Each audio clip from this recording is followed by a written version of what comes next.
kita boleh bersama-sama beribadah.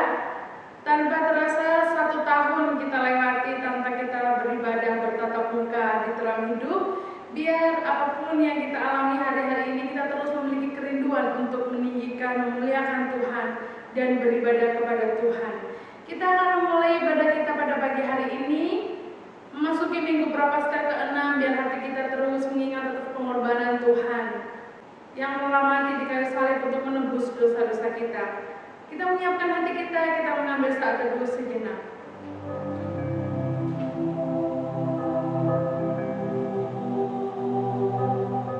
Amin.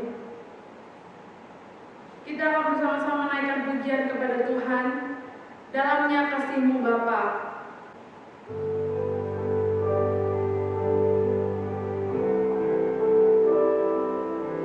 Biar pujian ini menjadi pengakuan kita kasih Tuhan yang begitu besar buat kita semua.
hari ini terambil dari Ibrani pasal 4 ayat yang ke-14. Karena kita sekarang mempunyai imam besar agung yang telah melintasi semua langit, yaitu Yesus, Anak Allah, baiklah kita teguh berpegang pada pengakuan iman kita. Terima kasih untuk Allah yang telah mendamaikan kami. Tuhan, terima kasih kami tidak lagi terus hidup di bawah murka Allah. Terima kasih kalau kami juga sudah diangkat menjadi anak-anak Allah. Biarlah kami selalu ingat Tuhan akan identitas kami. Tuhan, terima kasih Engkau sudah menyertai kami sepanjang pandemi ini. Ada suka duka, namun kami melihat anugerah-Mu Tuhan melampaui duka yang kami alami. Kasih karunia Tuhan melebihi segala kesulitan-kesulitan kami. Terutama ya Tuhan, Kau tidak pernah tinggalkan kami, meneguhkan hati kami dan siap menolong, memberikan kepada kami kasih karunia. Tuhan, pada pagi ini kami datang di hadapan-Mu. Kami juga ingin mengakui dosa dan kesalahan kami. Sucikan kami Tuhan, karena kami sadar kami cenderung lewat pikiran kami, hati kami, kehendak kami, tingkah laku kami melukai hati Tuhan. Tuhan, biarlah Engkau yang terus membukakan pengertian-pengertian kami. Seringkali ya Tuhan, dosa membuat kami tidak lagi bisa melihat akan keberadaan kami. Tidak lagi kami mampu melihat dosa-dosa kami. Kami cenderung melihat dosa orang lain lebih besar daripada dosa-dosa kami. Tuhan, sebagai manusia yang buta secara rohani, kami menganggap kami bisa melihat segala sesuatu secara jelas. Padahal Tuhan, kami seringkali tidak mengandalkan Tuhan dan kami akhirnya salah di dalam melihat apa yang kami anggap begitu jelas. Tuhan, biarlah Engkau kembali yang menyucikan kami, melayakkan kami. Pagi ini Tuhan, kami rindu kiranya Tuhan berkenan membasuh kami dengan darah-Mu yang kudus. Layakkan kami Tuhan untuk menghampiri Engkau, karena kami tahu Tuhan, Kau tidak akan bersekutu dengan kami ketika kami masih terus mau menanggung, memegang dosa-dosa kami. Kami tidak mau dengan rendah hati datang di hadapan Tuhan. Tuhan, kami sadar kami butuh terus-menerus pengampunan-Mu Tuhan. Tuhan, tolong kami. Dalam nama Tuhan Yesus kami berdoa. Amin.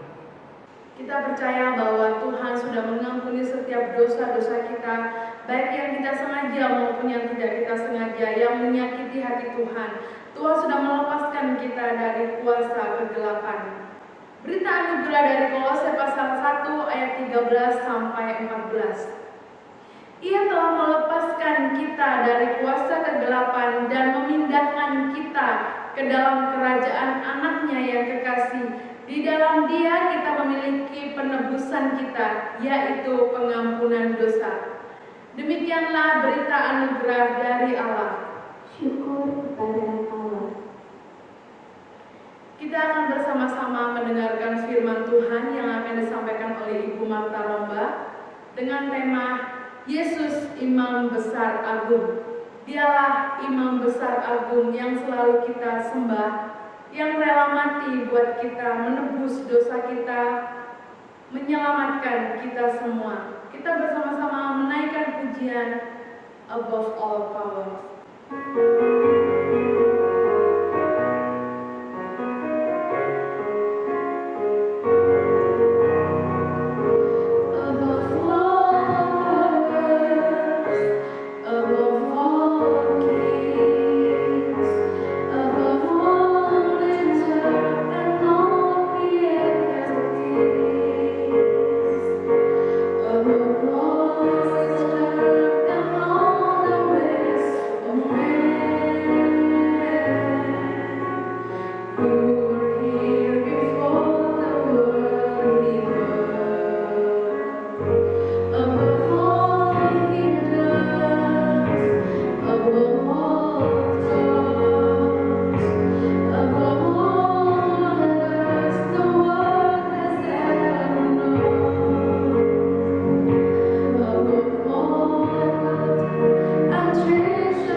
Selamat berjumpa walaupun tanpa tatap muka. Inilah keberadaan kita saat ini. Kalau kita tetap bersyukur, kita masih ada sebagaimana kita ada saat ini. Dan terlebih lagi, Tuhan memberikan izin bagi kita untuk sama-sama merenungkan firman Tuhan dalam ibadah pada hari Minggu ini. Bu Bapak Saudara-saudara yang kekasih, marilah kita memfokuskan diri kita pada pemberitaan firman Tuhan. Judul atau tema daripada pemberitaan firman Tuhan hari ini, Yesus, Imam Besar Agung. Sebelum kita membaca firman Tuhan, mari kita berdoa. Terpujilah Engkau ya Allah yang kami sembah di dalam nama Tuhan kami Yesus Kristus. Kami bersyukur kepadamu selama lebih daripada setahun kami tidak bisa beribadah seperti biasanya, tatap muka satu dengan yang lain. Tetapi Tuhan izinkan melalui teknologi ini kami bisa untuk bersama-sama beribadah. Tolong Tuhan Yesus, walaupun dari rumah kami masing-masing, kami tetap konsentrasi dalam beribadah kepadamu, baik secara pribadi maupun juga sebagai satu keluarga, ataupun mungkin juga dengan teman-teman yang lain. Bapa, kami siap untuk membaca dan merenungkan firman-Mu. Biarlah Roh-Mu yang kudus menyertai kami, membukakan hati dan pikiran kami, supaya kami memahami kebenaran firman-Mu, dan supaya ya Tuhan, Roh-Mu yang kudus memberikan kekuatan bagi kami untuk melakukan firman-Mu, supaya firman-Mu tidak berlalu begitu saja ya Tuhan, tetapi mengambil tempat dalam hati kami, dan terutama kami berani untuk melakukannya dalam kehidupan kami sehari-hari. Berbicaralah ya Tuhan, berfirmanlah kepada kami, karena kami siap untuk mendengarkan dan melakukan kebenaran firman. Di dalam Kristus Yesus kami berdoa dan mengucap syukur. Amin. Bapak saudara-saudara yang dikasih dalam Yesus Kristus, Yesus Imam Besar Agung. Kita akan menghayatinya dalam Ibrani pasal yang keempat, ayat yang ke-14 sampai dengan ayat yang ke-16. Ibrani pasal yang keempat, ayat 14 sampai yang ke-16 yang berbunyi demikian. Karena kita sekarang mempunyai imam besar agung yang telah melintasi semua langit, yaitu Yesus anak Allah. Baiklah kita teguh berpegang pada pengakuan iman kita. Sebab imam besar yang kita punya bukanlah imam besar yang tidak dapat turut merasakan kelemahan-kelemahan kita. Sebaliknya, sama dengan kita, ia telah dicobai, hanya tidak berbuat dosa. Sebab itu, marilah kita dengan penuh keberanian menghampiri takhta kasih karunia, supaya kita menerima rahmat dan menemukan kasih karunia untuk mendapat pertolongan kita pada waktunya. Demikian firman Tuhan. Berbahagia kita yang mendengarkan, terlebih berbahagia yang mau melakukannya dalam kehidupannya sehari-hari. Hosiana.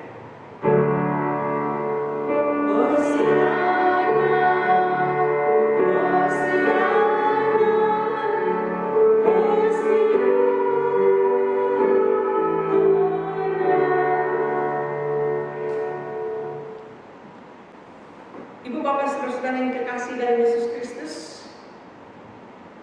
Yesus dikatakan oleh kitab Ibrani sebagai imam besar yang agung.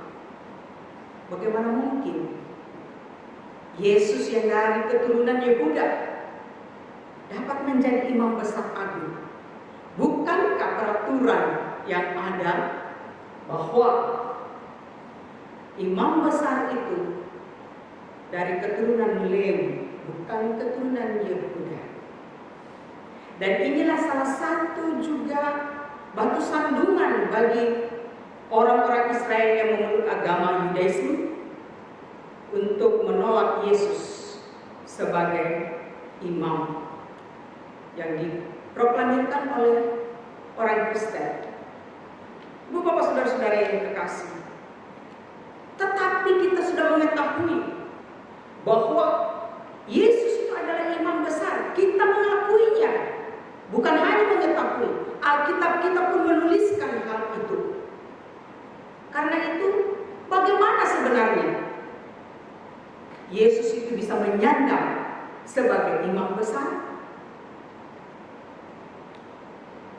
Di dalam Ibrani, jika kita membaca kitab Ibrani beberapa pasal selanjutnya, maka kita akan melihat bahwa Yesus menjadi imam besar oleh karena peraturan Melkisedek.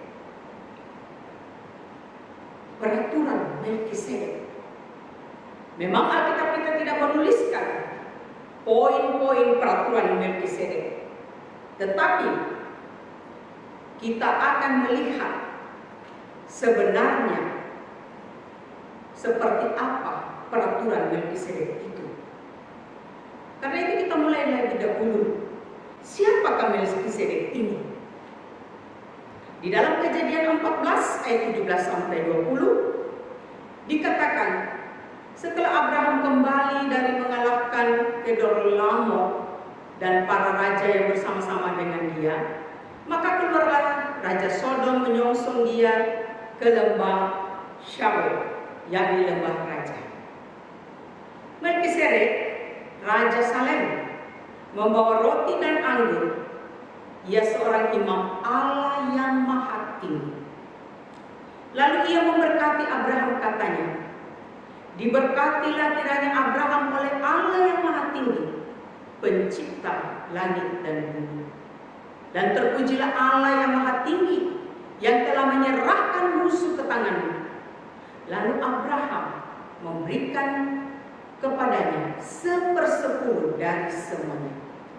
Bu bapak saudara-saudara yang kekasih di dalam Yesus Kristus, pembacaan kita tadi berkata bahwa Melkisedek ini adalah Raja Salem. Kata Salem ini banyak penafsir berkata bahwa ini dari kata Yerusalem.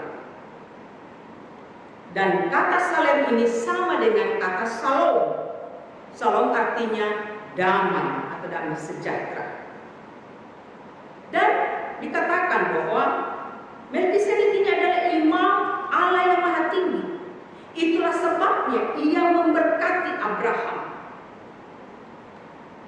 Kalau seseorang memberkati seseorang lain, itu artinya posisi dia lebih tinggi daripada yang diberkati.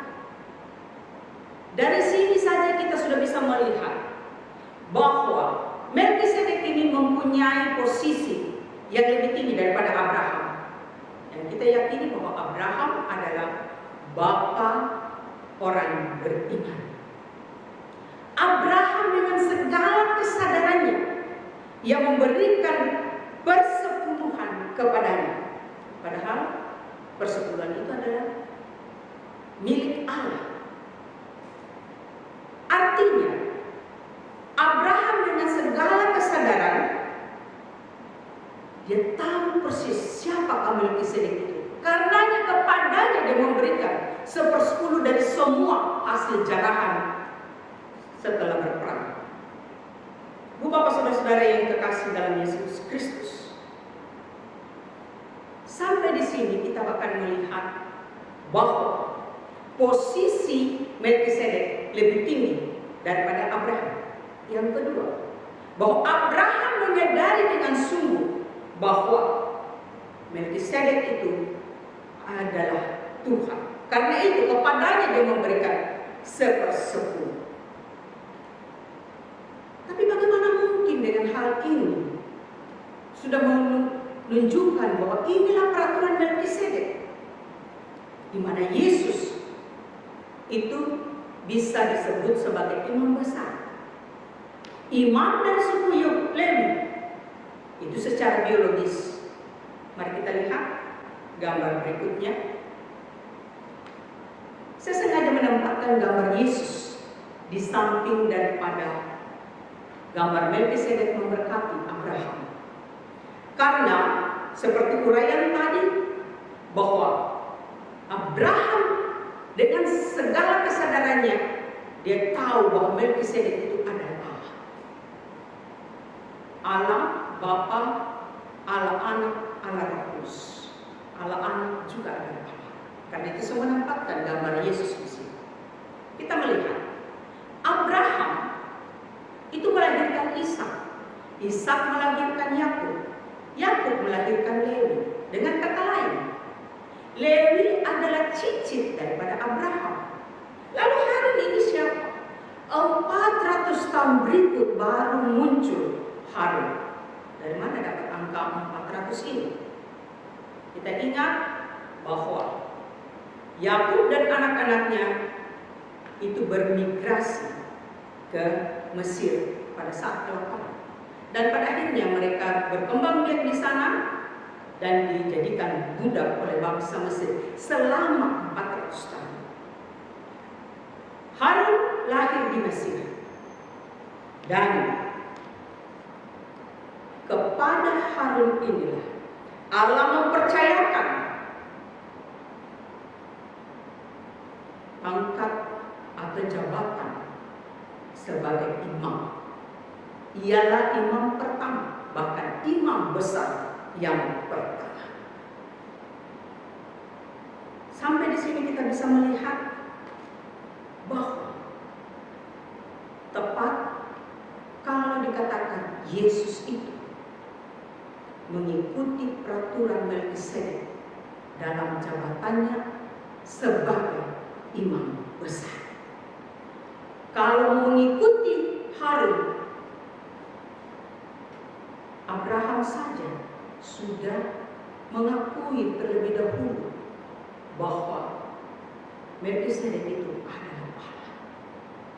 Dia adalah Yesus. Seperti itulah jalan daripada peraturan Melkisedek ini yang selalu kita kenal. Peraturan Melkisedek, tapi kita tidak tahu persis seperti apa jalannya. Dan apa yang diuraikan di atas tadi, yaitu dari Kejadian 14, ini didukung juga oleh temuan arkeologi. Temuan arkeologi ini didapatkan dari dalam Gua Qumran. Ya.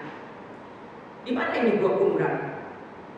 Itu berada di Yudea, tepi barat.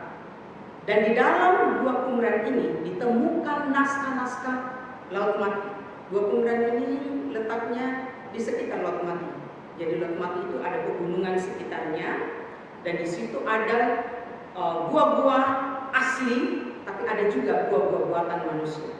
Dan di sana disimpan gulungan-gulungan yang bersejarah, terutama yang dari Alkitab kita. Bu Bapak saudara-saudara yang kekasih, kita bisa melihat salah satu daripada naskah yang ada di dalam Gua Qumran itu, yaitu naskah 11 Q Melkisedek. Jadi dia secara khusus berbicara tentang Melkisedek. Salah satu naskah yang tertua dan yang paling mengejutkan ditemukan di Qumran. Naskah itu disebut 11 Q Melkisedek. Ditemukan pada tahun 1956 di dalam Gua Qumran ke-11. Naskah ini mungkin ditulis pada abad kedua sebelum Masehi. Bu Bapak saudara-saudara, apa saja isi daripada naskah 11 Q Melkisedek ini? Teks ini atau naskah ini tidak berbicara tentang asal-usul daripada Melkisedek. Tidak ada silsilah di situ atau asal-usulnya. Tetapi lebih banyak menekankan tentang Melkisedek itu sebagai Mesias yang akan datang dan yang bersifat eskatologis, artinya yang akan datang lagi. Dia akan membebaskan Israel kembali ke tanah perjanjian dan sebagai penebus dosa. Itu bisa kita lihat di dalam Imamat pasal yang ke-25 ayat 8 sampai 13, Yesaya 52 ayat 7, Yesaya 61 ayat 1 sampai 2, dan Daniel 9 ayat 24 sampai 25. Ayat-ayat ini ditafsirkan di dalam tulisan-tulisan yang ditemukan di dalam Gua Qumran itu bahwa Mesias akan datang. Dan siapakah Mesias itu? Seperti yang kita sudah klaim sebagai orang Kristen, Mesias itu adalah Kristus. Tetapi bagi Israel, mereka sampai sekarang masih menantikan Mesias. Karena itu kita lihat kesimpulan daripada tulisan di dalam Gua Qumran ini. Tulisan ini berkata, akhirnya kita bisa berkata bahwa komunitas Qumran percaya bahwa Melkisedek yang kekal, yang dalam bentuk manusia pernah menjumpai Abraham, telah berada di surga secara tersembunyi, sampai pada akhirnya dia kembali datang sebagai manusia dan dikenal sebagai guru kebenaran oleh murid-muridnya. Dia menyadari dirinya sebagai Mesias, dan para muridnya juga mengakuinya sebagai Mesias. Namun sebagian besar bangsanya tidak mengenalnya dan tidak mengakuinya. Allah sendiri menghendaki agar ia tetap menjadi Mesias yang tersembunyi. Bapak saudara-saudara yang kekasih, bukan hanya Alkitab yang berbicara tentang siapakah Melkisedek ini. Melkisedek juga oleh temuan dari luar Alkitab, khususnya yang kita lihat tadi di dalam catatan Gua Qumran, bahwa dia adalah Mesias. Bagi kita orang Kristen, kita sudah menerimanya sebagai Mesias. Tetapi Israel masih menunggu Mesias. Dia akan datang untuk menjemput kembali dan menyelamatkan kita. Bagi Israel, entah seperti apa kedatangan Yesus nanti di dalam pandangan mereka.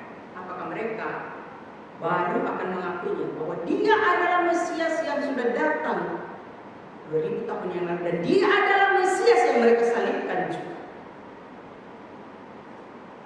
Sampai di sini latar belakang tentang keimanan Yesus terjawab sudah. Lalu apa hubungannya dengan kematian Yesus yang kita peringati saat ini dalam minggu-minggu sengsara ini? Apa hubungannya dengan keimaman itu dari jalur Melkisedek? Untuk memahami hal ini, kita perlu mengetahui juga konsep penebusan dosa atau pendamaian dengan Allah. Kita tahu setelah Adam dan Hawa jatuh ke dalam dosa, maka sejak itulah Allah meninggalkan manusia. Allah bermusuhan dengan manusia karena dosa. Jadi tidak ada hubungan yang erat lagi. Nah, untuk memahami konsep penebusan dosa yang dilakukan imam-imam besar, mulai dari Gunung Sinai setelah adanya kemah suci, sampai kepada bait Allah yang didirikan Salomo, bahkan yang didirikan oleh Zerubabel yang kembali dari pembuangan, dilanjutkan dengan Ezra. Kemudian bait Allah di zaman Yesus yang sedang pada saat itu masih sedang direnovasi oleh Raja Herodes. Konsep penebusan dosa itu masih berlaku. Nah, seperti apa konsep penebusan itu atau pendamaian? Kita akan memahami bahwa konsep penebusan dosa itu, atau di dalam bahasa Ibrani dia disebut sebagai kafar. Kafar itu artinya menutupi. Mungkin dari situlah kata kafur. Saya waktu masih kecil, menjelang Natal tahun baru, Waktu itu belum ada chat. Yang begitu, ada chat tapi bukan untuk rumah. Jadi rumah-rumah itu di kapur. Kalau sekarang di chat. Kita tahu pada kotoran di dinding ditutup akan terlihat bersih. Tapi apakah kotoran itu sudah hidup? Tidak. Dia tetap ada, tetapi sudah tertutup. Allah menyediakan konsep ini bahwa cukup ditutupi dulu dosa itu dengan kata kaprotipian. Allah memerintahkan Musa untuk hal ini dilakukan supaya ada komunikasi, ada hubungan dengan Tuhan, yaitu melalui darah domba jantan. Kita perlu mengingat kembali ke belakang dalam Kejadian pasal 3 ayat 2, di mana pada saat Adam dan Hawa jatuh ke dalam dosa, Allah membuatkan pakaian dari kulit binatang. Allah membuatkan pakaian untuk dipakai. Mengapa?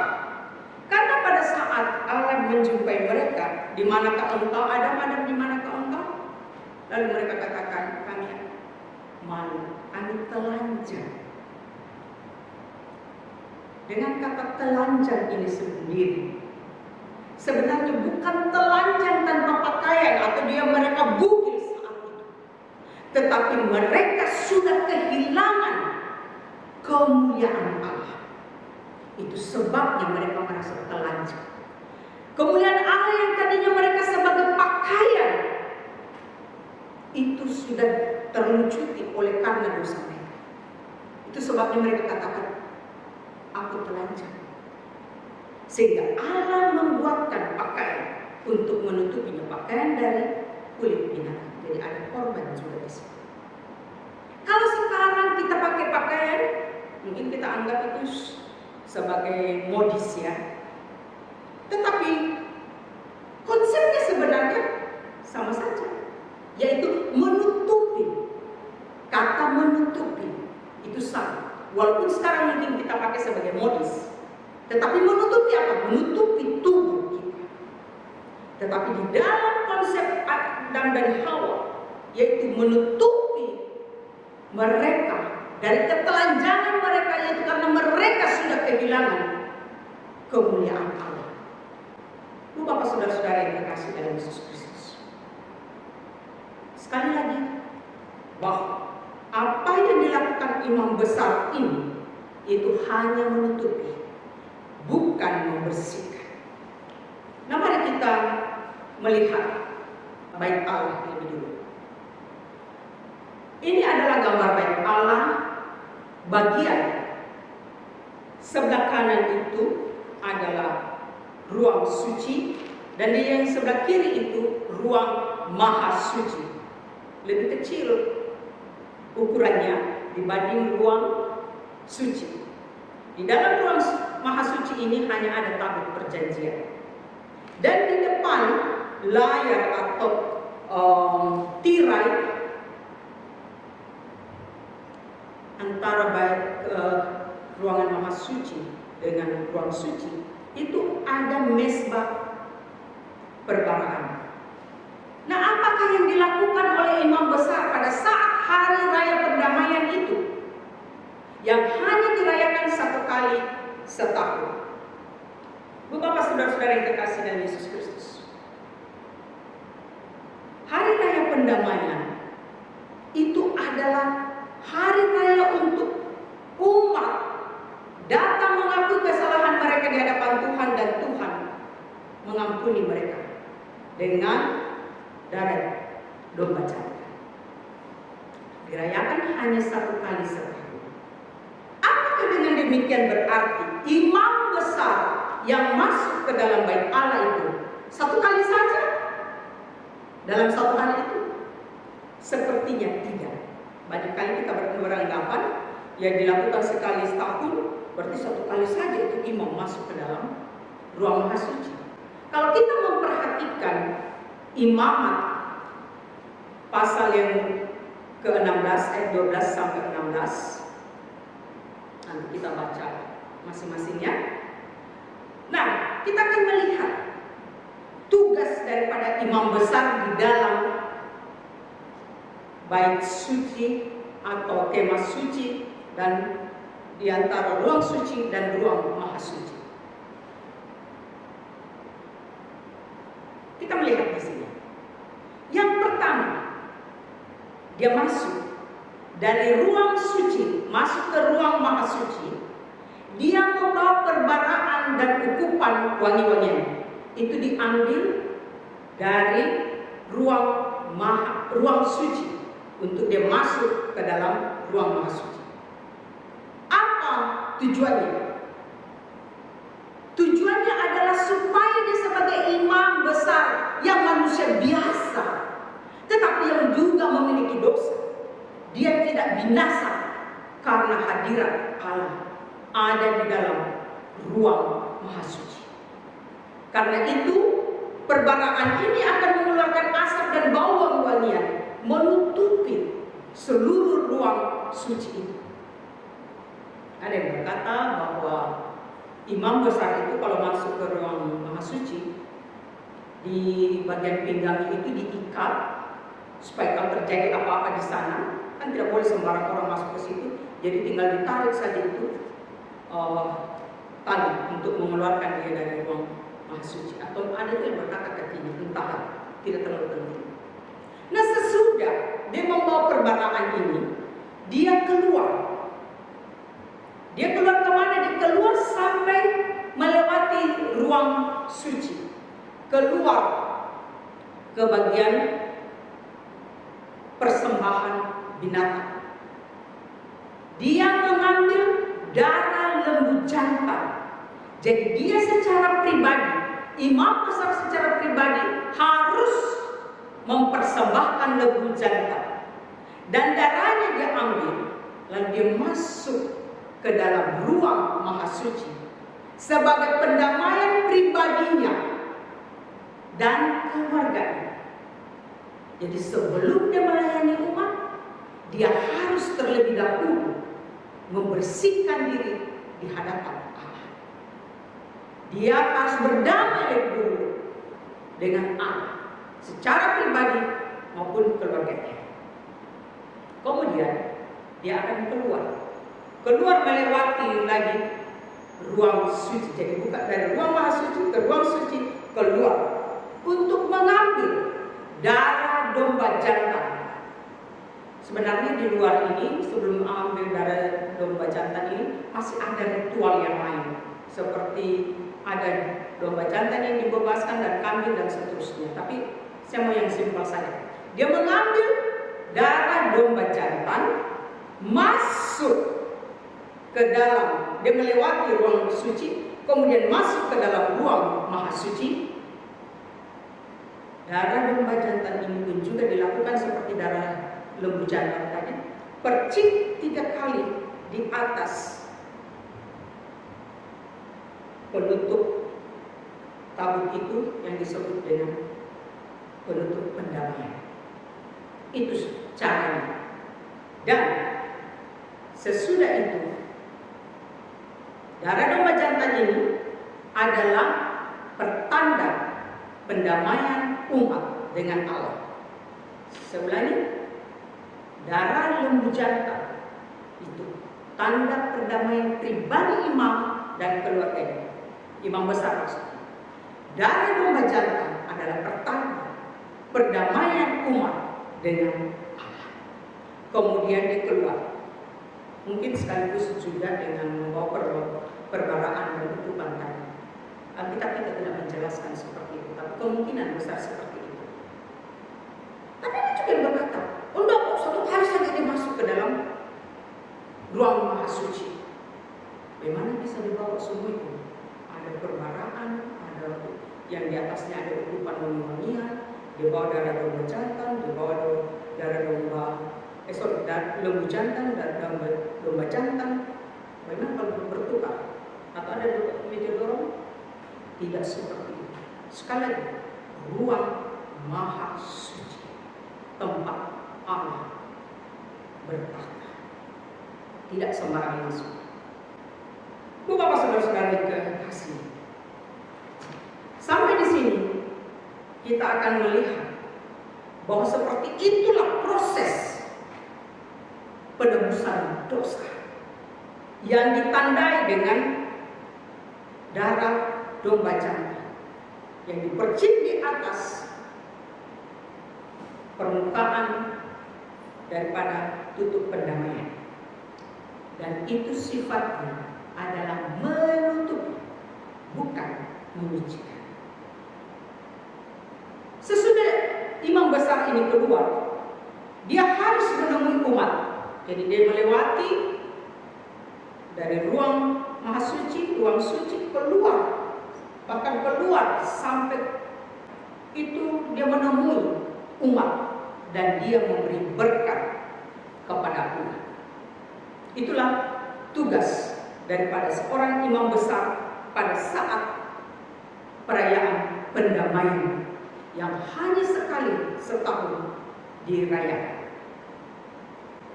Bapak saudara yang terkasih dalam Yesus Kristus, kematian Yesus di atas kayu salib seperti apa? Bagaimana caranya ia melakukan tugas imam ini? Apa saja yang dia bawa? Kalau kita melihat tugas imam besar tadi, keluar masuk, maka kematian Yesus itu tidak seperti itu. Yang pertama yaitu tubuhnya tersalib. Pada waktu tubuhnya tersalib di atas kayu salib,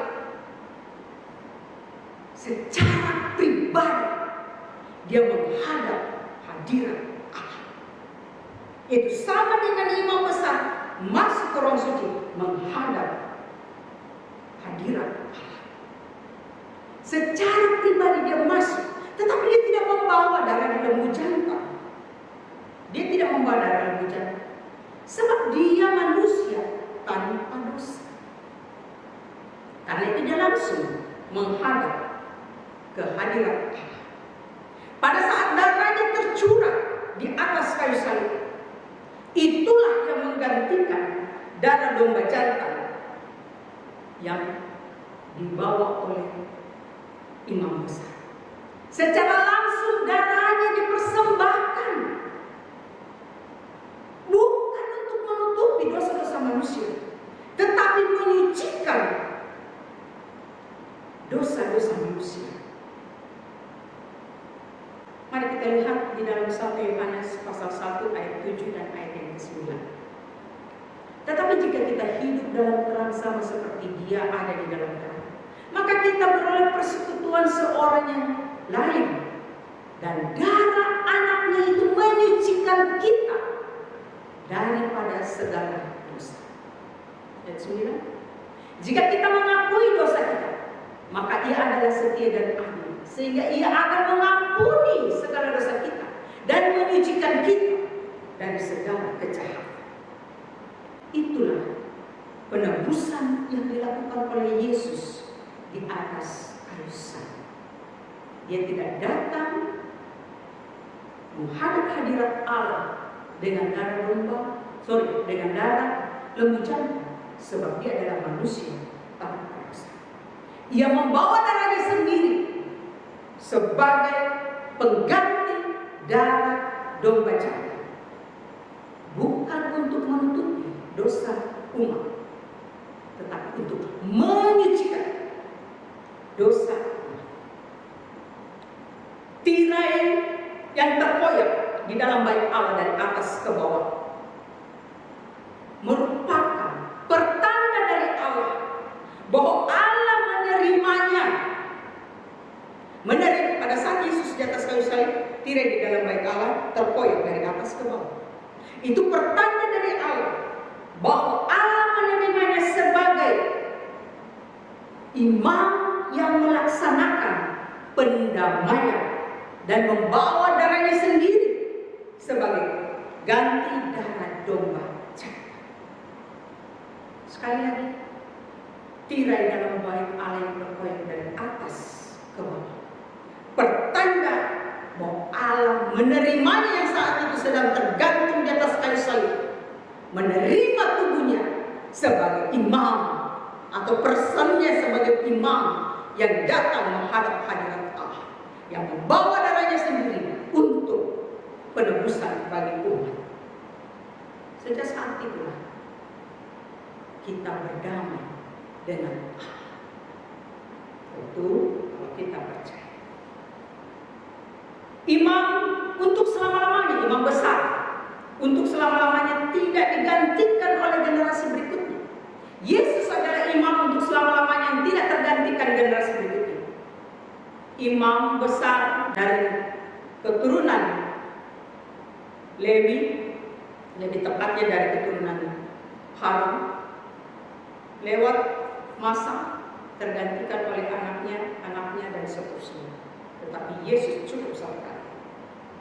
Darahnya cukup sekali tercurah tanpa harus diulang-ulang. Mengapa?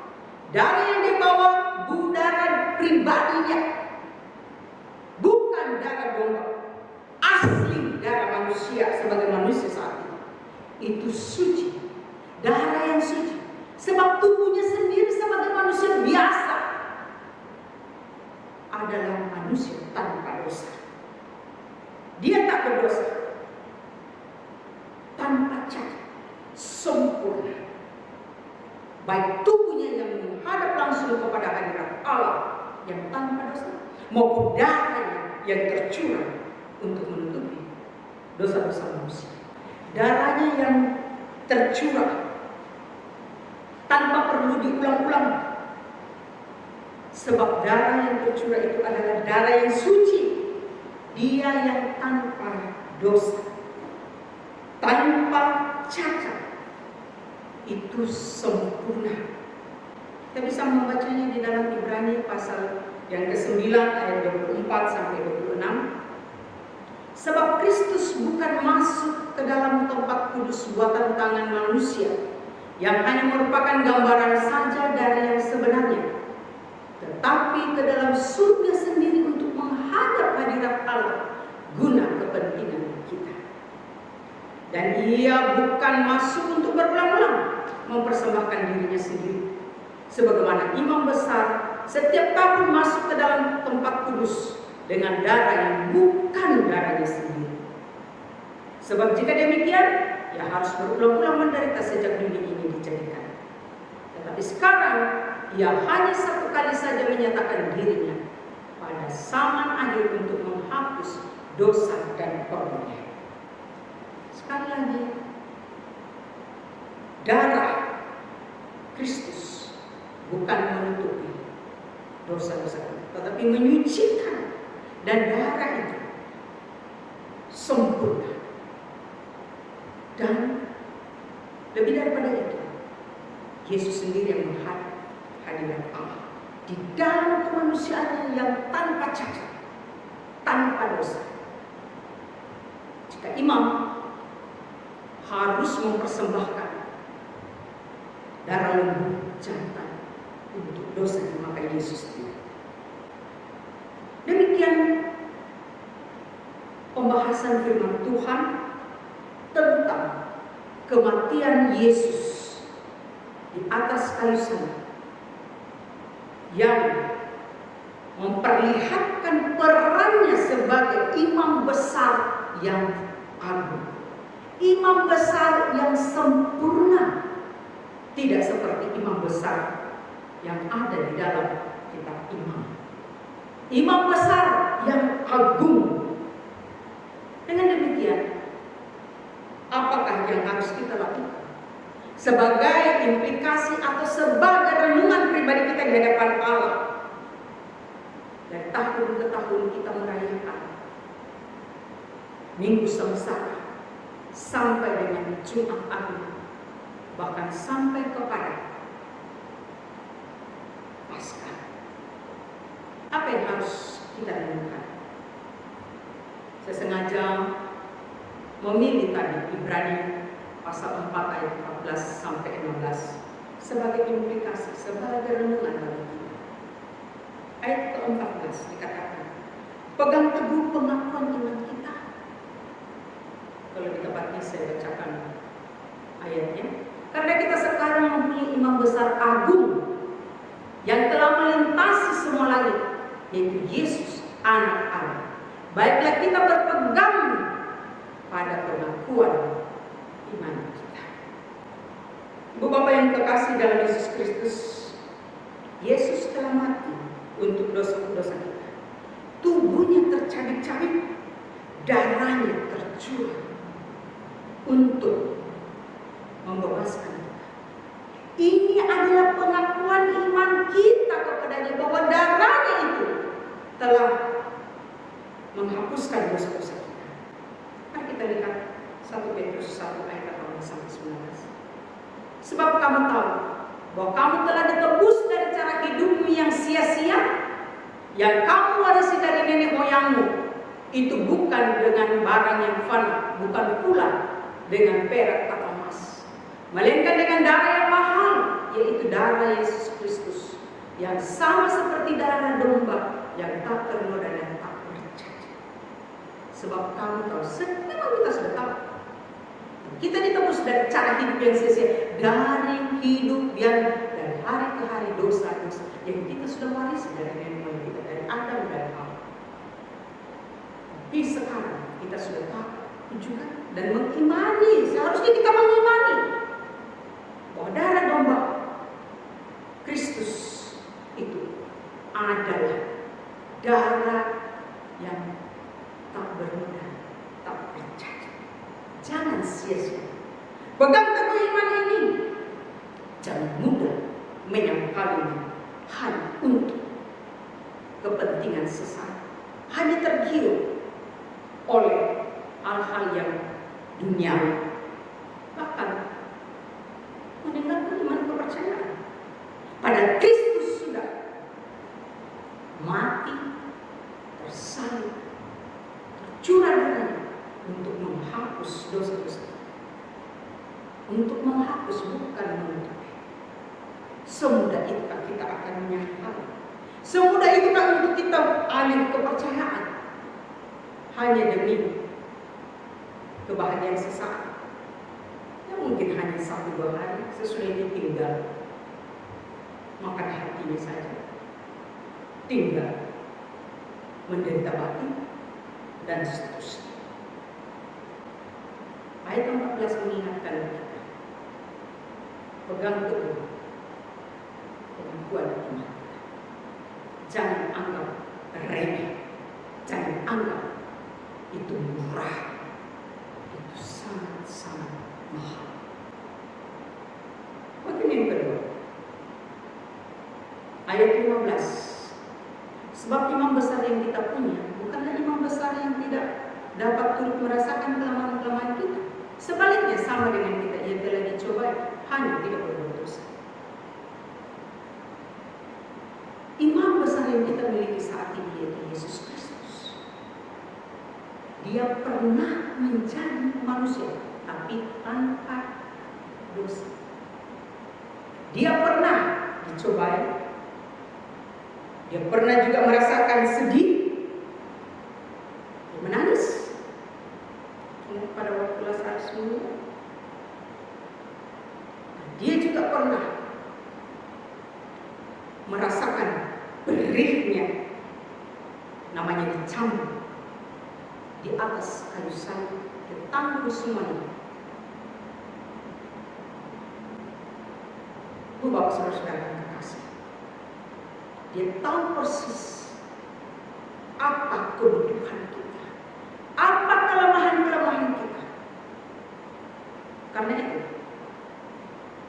jangan segan-segan untuk berpaut kepadanya, untuk bertaut kepadanya, berpegang teguh kepadanya.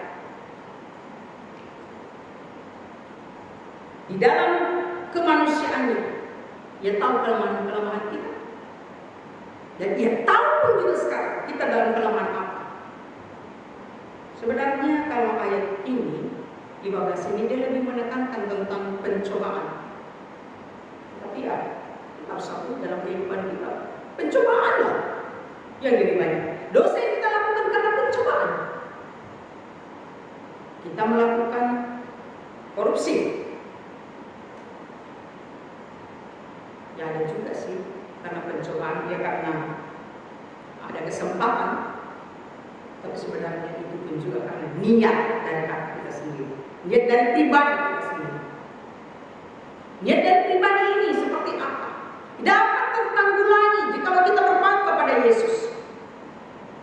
Niat jahat kita bisa kita tolak, bisa kita tinggalkan kalau kita berpaku kepada Yesus. Tetapi kalau mengikuti niat hati, ya, akhirnya kita jatuh ke dalam dosa. Bapak saudara-saudara yang dikasihi dalam Yesus Kristus, ayat yang ke-16 sebagai pegangan kita untuk melakukan firman Tuhan. Sebab itu marilah kita dengan penuh keberanian menghampiri tahta kasih karunia, supaya kita menerima rahmat dan menemukan kasih karunia untuk mendapat pertolongan kita pada waktunya. Saya mau tekankan lagi bahwa tirai yang terkoyak dari atas ke bawah itu menandakan bahwa Allah telah membuka langsung hubungan kita dengan Dia.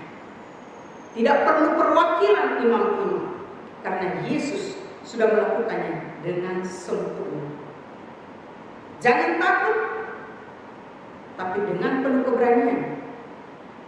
Mari kita menghadap Dia. Baru melakukan dosa, jangan takut untuk menghadap Tuhan, memohon pengampunan. Sebenarnya juga sih dalam kehidupan sehari-hari malah berani melakukan dosa, lebih berani melakukan dosa. Karena apa? Menganggap enteng kasih karunia Allah. Kasih karunia Allah, menganggap ini zaman anugerah. Udah bertanya dosa sebanyak-banyaknya, itu minta pengampunan daripada Tuhan. Tuhan pasti mengampuni. Begitukah? Mari kita menghadap tahta kasih karunia. Supaya apa? Supaya kita menerima rahmat. Rahmat apa itu? Apa itu rahmat? Yaitu keselamatan. Keselamatan itu sudah berdamai. Karena kita sudah berdamai dengan Allah, maka kita akan menerima keselamatan. Kasih karunia, yaitu pengampunan atas dosa-dosa kita. Sehingga tiba waktunya kita pasti akan diselamatkan. Bapak saudara-saudara yang dikasihi dalam Yesus Kristus, mari kita renungkan apakah yang sudah kita lakukan selama ini di hadapan Allah. Selama kita berada di dalam minggu selesai, kita mau introspeksi diri kita, melihat kembali ke belakang. Berapa kali kita menyangkalinya? Mungkin kita tetap agama Kristen, KTP. Kita mungkin tetap rajin untuk beribadah, walaupun sekarang tidak masuk ke gereja. Kita beberapa kali kita menyangkalinya dalam kehidupan kita. Apalagi kita berada di dalam zaman anugerah, kita katakan semua tidak adalah anugerah. Ya lalu dosa sebanyak-banyaknya nanti minta ampun, maka kita pun juga akan menerima pengampunan. Tidak seperti itu semudah itu. Kiranya Tuhan Yesus menolong kita dan memberi kemampuan kepada kita untuk menjadi pelaku firman Allah. Dan kita baru renungkan bersama-sama pada saat ini. Bapak saudara-saudara yang dikasihi dalam Yesus Kristus, kita telah mendengarkan firman Tuhan. Mari kita berdoa supaya Tuhan memberikan kita kekuatan untuk menjadi pelaku firman-Nya. Bapa dalam surga, hamba telah selesai menaburkan firman. Di sana sini tentunya ya Tuhan tidaklah sempurna. Banyak kekurangan karena hamba sendiri memiliki banyak kekurangan, ketidaksempurnaan di hadapan. Tetapi biarlah Roh-Mu yang kudus menyempurnakan dalam hati jemaat ataupun siapa saja yang mendengarkan firman ini, supaya Tuhan pun juga menanamkan di dalam hati mereka, menyempurnakan sehingga mereka pahami dengan benar dan memiliki kekuatan yang daripada Roh Kudus untuk melakukan di dalam kehidupan sehari-hari, berani untuk bersaksi tentang iman. Bapa dalam surga, berkatilah Tuhan firman yang sudah hamba kabulkan. Engkau yang memiliki hak untuk memberi pertumbuhan. Ampuni hamba karena hamba tidak bisa memberikan dengan sempurna, menaburkan dengan sempurna. Di dalam Kristus Yesus kami memohon. Amin.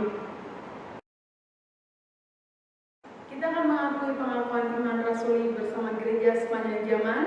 Saya mengundang Bapak Ibu untuk berdiri, kita bersama-sama mengakui pengakuan iman rasuli.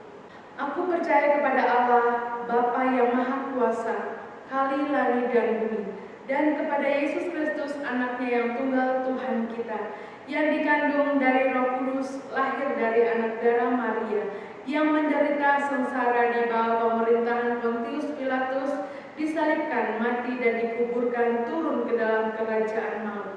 Pada hari yang ketiga bangkit pula dari antara orang mati, naik ke surga, duduk di sebelah kanan Allah Bapa yang Maha Kuasa, dan dari sana ia akan datang untuk menghakimi orang yang hidup dan yang mati. Aku percaya kepada Roh Kudus, gereja yang kudus dan am, persekutuan orang kudus, pengampunan dosa, kebangkitan orang mati, dan hidup yang kekal. Amin. Bapak saudara-saudara yang terkasih, mari kita masuk di dalam doa syafaat. Terpujilah Engkau ya Allah yang sudah menjadi imam besar kami, yaitu Yesus Kristus.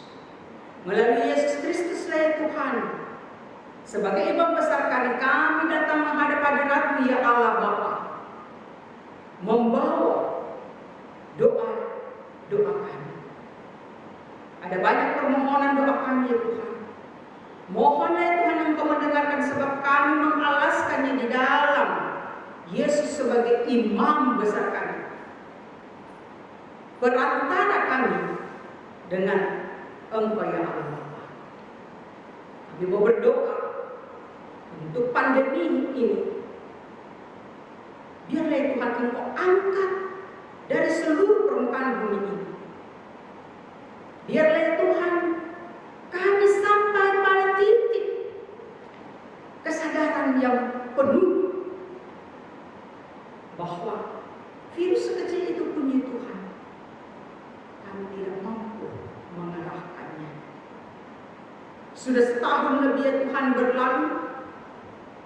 Vaksin pun juga ya Tuhan sudah ditemukan, walaupun belum maksimal keampuhannya.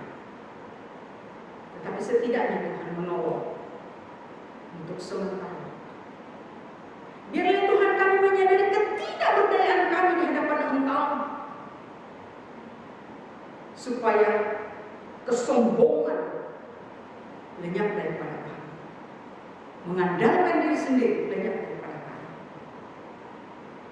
Bapa, terima kasih untuk pemerintah kami yang berusaha keras untuk menanggulangi pandemi ini. Walaupun di sana sini Tuhan banyak orang-orang yang nyinyir tentang program-program pemerintah khususnya untuk pandemi ini. Tolong Tuhan Yesus, kasihani Presiden kami, Bapak Joko Widodo. Kuatkan hatinya, mentalnya untuk menghadapi setiap perang-perangan yang tetap fokus untuk mensejahterakan rakyatnya, mengangkat rakyatnya dari keterpurukan, baik dalam bidang kesehatan oleh karena pandemi, baik dalam bidang ekonomi akibat daripada pandemi. Tolong Tuhan Yesus, Begitupun kami Tuhan sebagai jemaat, sebagai pribadi lepas pribadi, bahkan keluarga lepas keluarga yang merasakan akibat daripada pandemi. Banyak di antara kami mungkin yang kehilangan pekerjaan, mungkin masih dapat pekerjaan dengan income yang berkurang, usaha yang juga menurun. Bahkan di Tuhan, beberapa di antara kami mengalami kena COVID-19. Tuhan, terima kasih karena Engkau tetap beserta dan meluputkan beberapa yang tertangkap.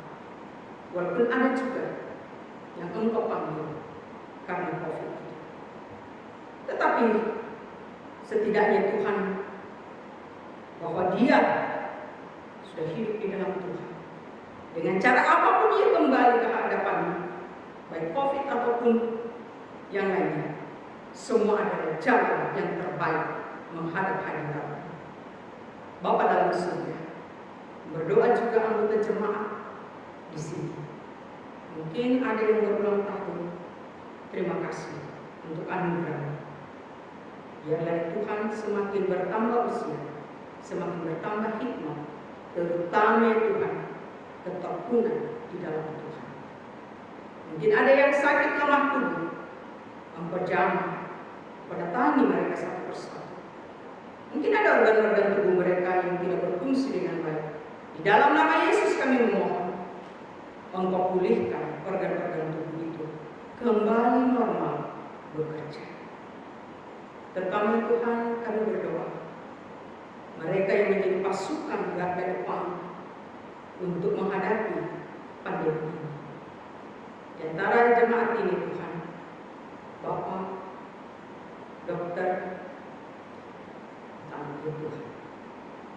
Biarlah Tuhan menolong dia di dalam keadaan dimanapun dia berada Tuhan bertugas. Tuhan akan menjaga dan menyertai. Pada saatnya kembali ke rumah, Engkau tetap akan melindungi dia, tidak membawa virus apapun, penyakit apapun sampai ke dalam rumah. Seterusnya demikian itu, sehingga Bapak dan Cik boleh melanjutkan tugas-tugas untuk menolong mereka yang terkena virus ataupun penyakit yang lain.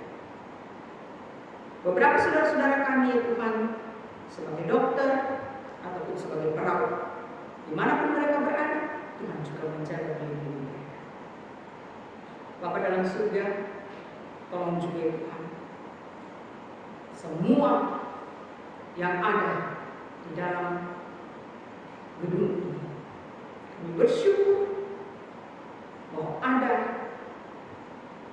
peralatan yang canggih untuk melakukan, meneruskan pelayanan kepada jemaat, walaupun tanpa tatap muka.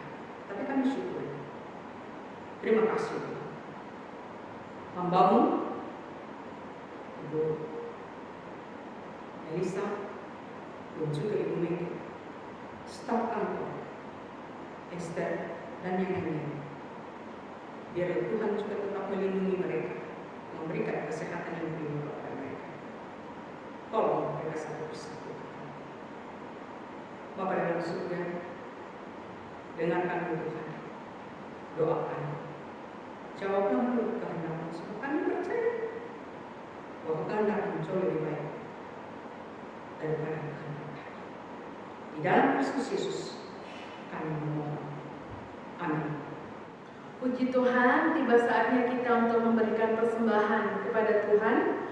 Bapak Ibu bisa mentransfer persembahan Bapak Ibu melalui nomor rekening yang tertera di layar Bapak Ibu, atau bisa scan barcode, bisa melalui OVO, ShopeePay, GoPay, dan Bapak Ibu bisa juga mengumpulkan di rumah masing-masing dan akan memberikan kepada gereja ketika ibadah onsite dibuka. Nats persembahan terambil dari Yunus pasal 2 ayat yang ke-9. Tetapi aku Dengan ucapan syukur akan kupersembahkan korban kepadamu. Apa yang kunazarkan akan kubayar. Keselamatan adalah dari Tuhan. Kita akan bersama-sama mengakhiri ibadah kita pada pagi hari ini. Biarlah firman yang kita dengar boleh menguatkan kita. Kita menaikkan pujian ini, Kasih yang Ajaib, KPPK 162.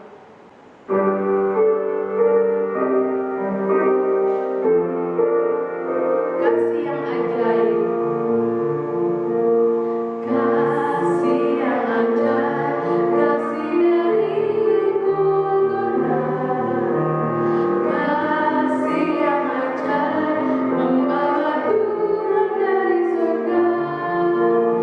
Walaupun ku pernah jadi seterumu, namun kau cariku kembali. Tak mungkin ku lupa kasih-Mu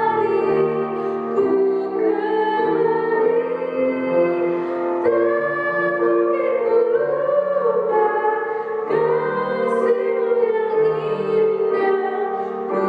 Ku mensyukurkan kasih Allah. Berkat yang ajaib, berkat dari Tuhanku. Berkat yang ajaib, bersinar wajah mereka. Walaupun ku pernah sesat dalam dosa, namun adanya selamatkanku.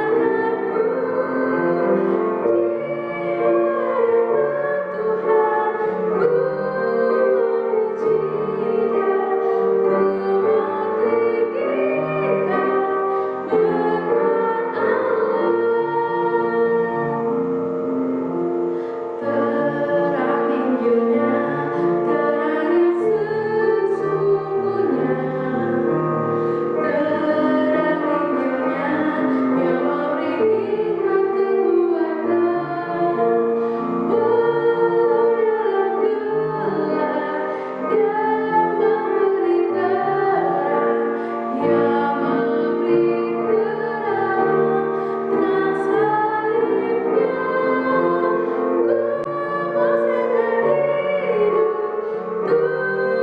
memuliakannya, menuntun mereka kepadanya. Jemaat kekasih Yesus, kita akan mengakhiri ibadah kita untuk menerima berkat daripada Allah. Terimalah berkat Tuhan. Tuhan memberkati kita dan melindungi kita. Tuhan menyinari kita dengan wajah-Nya dan memberi kita kasih karunia. Tuhan menghadapkan wajah-Nya kepada kita dan memberi kita damai sejahtera. Amin.